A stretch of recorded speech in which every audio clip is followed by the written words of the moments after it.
Plaster Room. Like classroom areas, the plaster room may seem relatively safe compared to the other labs.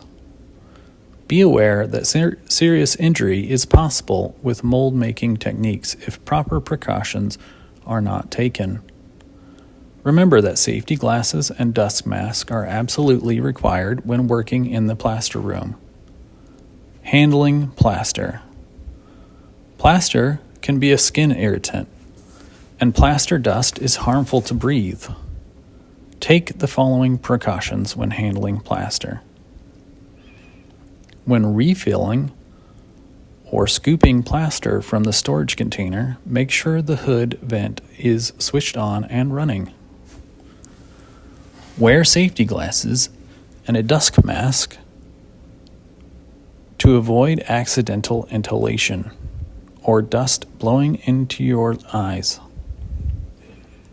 Avoid touching your eyes and face. Do not eat, drink, or smoke when working with plaster. Wash hands thoroughly after use. Always ask for help when lifting or moving a large mold. Body casting. Never attempt to cast a limb or any body part in a container of wet plaster. When mixed with water, plaster hardens and then slowly becomes hot. Skin damage, severe burns can occur if contact is prolonged. Making a cast enclosing any part of the body using this material is potentially very dangerous. Once mixed, the plaster will set rapidly into a solid, rigid mass. Anything that is embedded in the plaster may therefore quickly become trapped and exposed to an extreme temperature. Under no circumstances should objects such as a hand or body parts be placed into the setting plaster. Failure to follow this guidance can cause severe burns that may require surgical removal of affected tissue or amputation of digits or limb. Other guidelines. Never attempt to cast a limb, face, or any other body part without proper training.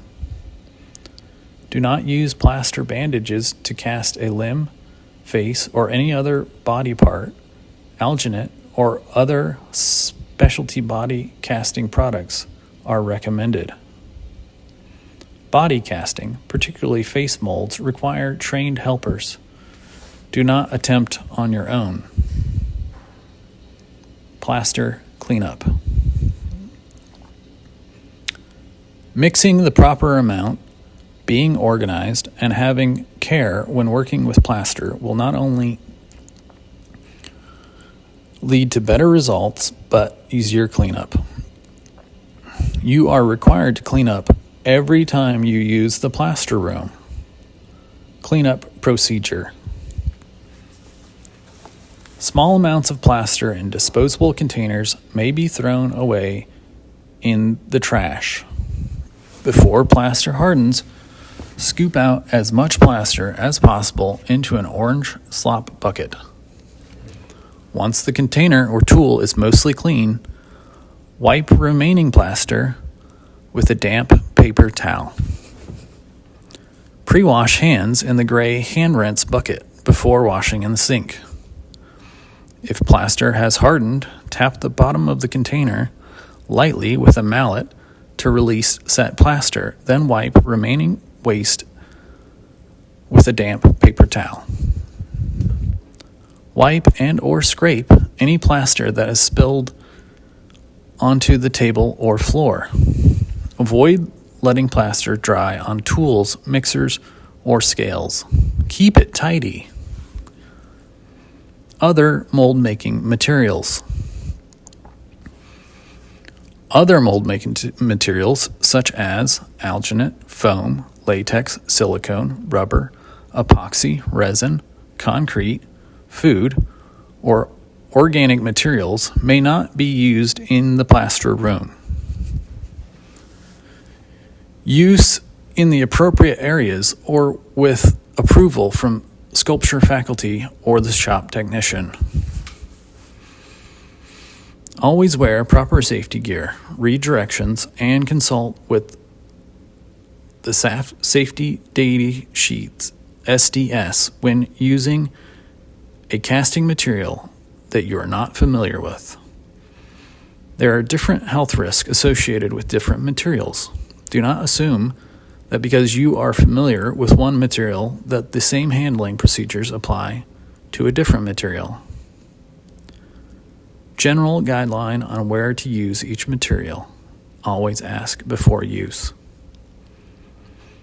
Classroom, non-toxic, low VOC or low odor-emitting materials, i.e. alginate, silicone, and food.